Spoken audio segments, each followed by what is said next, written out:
Assalamualaikum warahmatullahi wabarakatuh.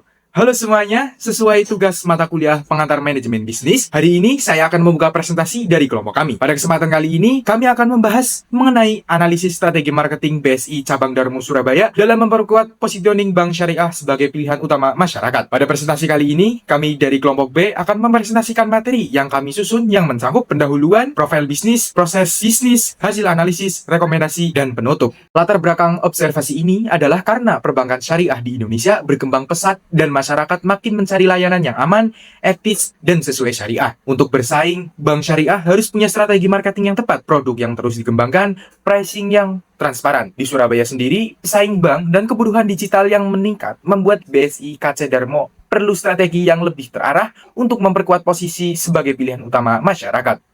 Dari latar belakang tersebut, analisis masalah yang kami bahas adalah yang pertama, bagaimana strategi marketing BSI KC Darmo memperkuat positioning. Yang kedua, bagaimana pengembangan produknya. Yang ketiga, bagaimana kebijakan pricing dan pengaruhnya pada nasabah. Yang keempat, faktor apa yang mempengaruhi efektivitas ketiga hal tersebut. Tujuan penelitian adalah menganalisis implementasi strategi pemasaran BSI KC Darmo, mengidentifikasi pengembangan produk yang dilakukan, mendeskripsikan kebijakan harga atau pricing, selanjutnya mengidentifikasi faktor-faktor kunci yang mempengaruhi efektivitas strategi pemasaran. Untuk manfaat penelitian, manfaat teoritisnya adalah menambah literatur ilmiah tentang manajemen pemasaran perbankan syariah dan menjadi studi empiris untuk memvalidasi relevansi teori pemasaran modern. Selanjutnya di manfaat praktis ada memberikan evaluasi strategis bagi BSI KC Darmo, menjadi masukan bagi BSI Pusat dalam penyusunan kebijakan dan juga menjadi data awal bagi akademisi dan peneliti untuk pengembangan penelitian selanjutnya. Secara umum, BSI merupakan bank syariah terbesar di Indonesia, hasil penggabungan 3 bank syariah pada tahun 2021. Sebagai bagian dari Himbara, BSI fokus menyediakan layanan keuangan berbasis nilai Islami dengan standar layanan yang modern dan digital. Untuk BSI KC Darmo Surabaya, cabang ini berada di lokasi strategis di tengah kota dan menyediakan layanan seperti pembukaan rekening, tabungan, pembiayaan, serta layanan digital melalui BSI Mobile. Untuk struktur organisasi dari kantor cabang BSI sendiri adalah seperti yang dapat dilihat pada slide berikut. Selanjutnya, untuk visi misi dan nilai inti, visinya adalah menjadi top 10 bank syariah global berdasarkan kapitalisasi pasar. Misinya, BSI memiliki 3 misi utama, yaitu memberikan akses solusi keuangan syariah di Indonesia, menjadi bank besar yang memiliki nilai terbaik bagi pemegang saham, dan juga menjadi perusahaan pilihan dan kebanggaan talenta terbaik Indonesia. Selanjutnya, nilai inti. BSI menerapkan nilai akhlak atau amanah, kompeten, harmonis, loyal, adaptif, dan juga kolaboratif sebagai pedoman kerja. Untuk daerah pengamatan terpilih, kami memilih BSI KC Darmo karena berada di pusat kota Surabaya, area yang sangat strategis dan dinamis, dikelilingi kampus, rumah sakit, perkantoran, dan UMKM. Cabang ini memiliki beragam segmen nasabah, serta dikenal sebagai cabang unggulan dengan kinerja kuat dalam penghimpunan dana, pembiayaan, dan produk seperti tabungan emas, cicil emas, dan Beyond BSI. Tingginya persaingan dan keterpaparan masyarakat terhadap pelayanan keuangan modern menjadikan KC Darmo tempat ideal untuk menilai efektivitas strategi pemasaran, edukasi syariah, dan digitalisasi layanan di lingkungan urban. Selanjutnya ada alur proses saat ini yang dimana menggambarkan kegiatan pemasaran, pelayanan, pengembangan produk, hingga evaluasi kinerja yang dilakukan oleh BSI KC Darmo. Yang pertama ada identifikasi dan segmentasi nasabah, yang dimana proses ini membagi pasar ke dalam 5 segmen, yaitu consumer, mikro, SME, komersial, dan corporate. Yang kedua yaitu pelaksanaan strategi pemasaran berbasis ekosistem, yang dimana cabang bekerja sama dengan sekolah, kampus, rumah sakit, UMKM center, dan institusi pemerintah, serta materi promosi digital yang disiapkan langsung oleh kantor pusat yaitu Markom. Yang ketiga yaitu pemasaran produk unggulan yang dimana berfokus pada BSI Gria, pembiayaan multiguna, pembiayaan kendaraan, cicil emas, dan tabungan emas. Ada juga penguatan penggunaan aplikasi Beyond BSI. Yang keempat yaitu mekanisme penetapan harga yang dimana keputusan margin ditetapkan oleh kantor pusat melalui komite ALKO. Yang kelima yaitu distribusi dan penyediaan layanan yang dimana cabang ini menyediakan seperti kantor fisik, KTM, mobil kas keliling, agen BSI Smart, dan aplikasi Beyond BSI. Yang keenam yaitu Customer Relationship Management yang dimana fokus pada peningkatan loyalitas, pelayanan eksklusif, dan pemanfaatan referral sebagai sumber pertumbuhan nasabah. Dan terakhir yaitu evaluasi kinerja cabang, yang dimana evaluasi ini berdasarkan KPI tahunan dari kantor pusat, dan hasil evaluasi digunakan untuk menentukan strategi pemasaran di tahun berikutnya. Pada bab 3, saya akan menjelaskan mengenai pemangku kepentingan yang terlibat dalam strategi pemasaran BSI Darmo. Yang pertama ada Brand Manager. Brand manager adalah pihak yang mengarahkan strategi pemasaran, menentukan prioritas produk, dan memastikan seluruh aktivitas sesuai dengan prinsip syariah. Nah, yang kedua, tim marketing. Tim marketing bertugas melakukan canvassing ke sekolah, kampus, UMKM, dan komunitas. Mereka juga melakukan edukasi syariah serta promosi seperti haji, emas, dan KPR. Nah, yang ketiga, consumer service. Mereka menjadi layanan awal bagi nasabah, memberikan informasi produk mengenai keluhan transaksi, serta membantu cross-selling dalam membangun loyalitas. Nah, yang keempat, internal. Internal syariah mengawasi kesesuaian syariah dalam setiap promosi, penjelasan produk, dan akad. Nah, yang kelima, nasabah exciting. Nasabah exciting berperan sebagai word of mouth, yaitu promosi dari pengalaman mereka menggunakan layanan BSI Darmo. Nah, yang keenam, calon nasabah seperti pegawai, mahasiswa, dan UMKM menentukan edukasi mengenai produk, emas, haji, dan pembiayaan. Nah, yang ketujuh, lembaga dan komunitas, sekolah, kampus, kantor, pemerintah, dan rumah sakit menjadi mitra penting untuk sosialisasi dalam kerjasama. Yang kedelapan, UMKM dan toko emas mitra ini mendukung pembiayaan cicil emas dan tabungan emas. Dan yang kesembilan, sosial dan digital. Platform seperti Instagram dan WhatsApp bisnis digunakan dikenal sebagai untuk promosi dan edukasi syariah. Nah, dengan adanya kerjasama seluruh pemangku kepentingan ini, strategi pemasaran BSI Darmo dapat berjalan secara optimal dan menyentuh berbagai segmen masyarakat.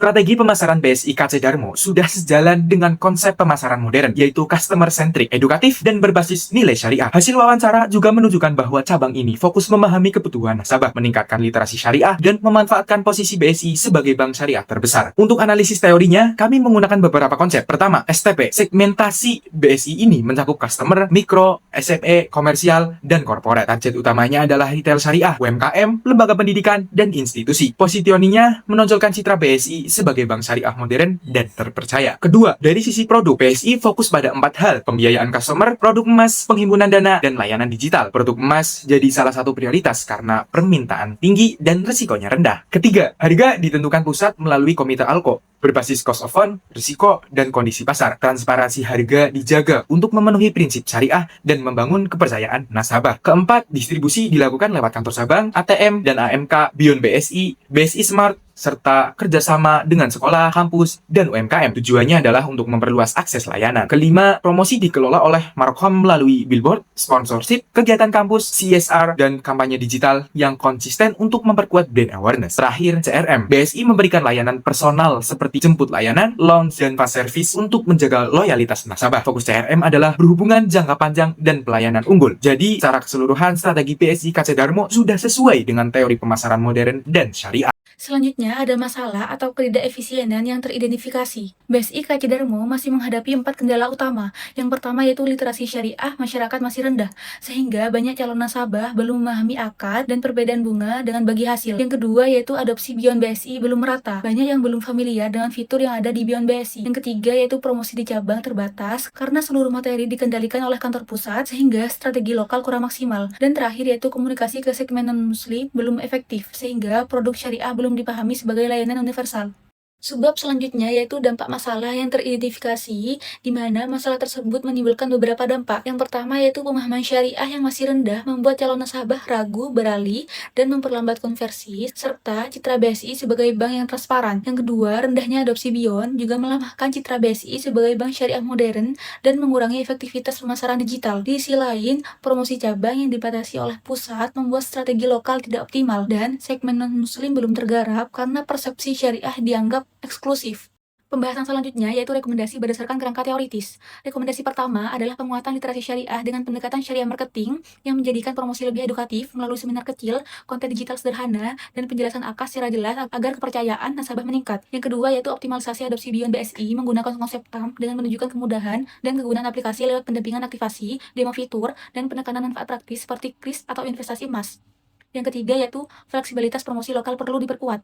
Cabang memerlukan ruang kreatif untuk aktivitas berbasis komunitas seperti workshop atau event kolaboratif agar promosi lebih relevan dengan karakter masyarakat Darmo sesuai teori segmentasi dan lokal strategi. Yang keempat yaitu penguatan positioning inklusif untuk menyasar segmen non-muslim melalui kampanye syariah untuk semua dan kolaborasi dengan komunitas non-muslim dengan menonjolkan manfaat universal, bukan identitas agama. Terakhir, penyesuaian strategi produk berbasis segmentasi lokal menggunakan 7P seperti bundling tabungan digital untuk mahasiswa atau fokus pembiayaan rumah bagi keluarga urban, serta penguatan people and process agar layanan semakin amanah dan transparan.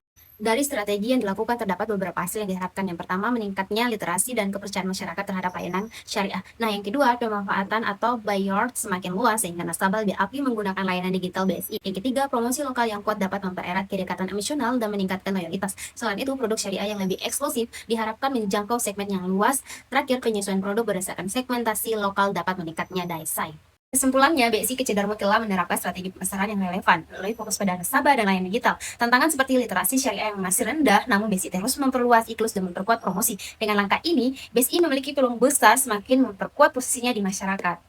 Berdasarkan hasil analisis, ada beberapa saran yang dapat dilakukan. Yang pertama, meningkatkan literasi syariah melalui edukasi yang mudah dipahami. Yang kedua, memperkuat adopsi buyout dengan onboarding digital dan fitur yang sederhana. Yang ketiga, memberikan fleksibel promosi lokal agar lebih sesuai karakter daerah. Selanjutnya, kampanye yang inklusif syariah untuk semua dan penawaran yang lebih disesuaikan dengan segmen, lalu meningkatkan kualitas SDM dan evaluasi berkala. Strategi terakhir, optimalkan kolaborasi dengan mitra lokal yang memperkuat edukasi dan promosi. Berikut kami lampirkan daftar pustaka, dokumentasi, dan logbook.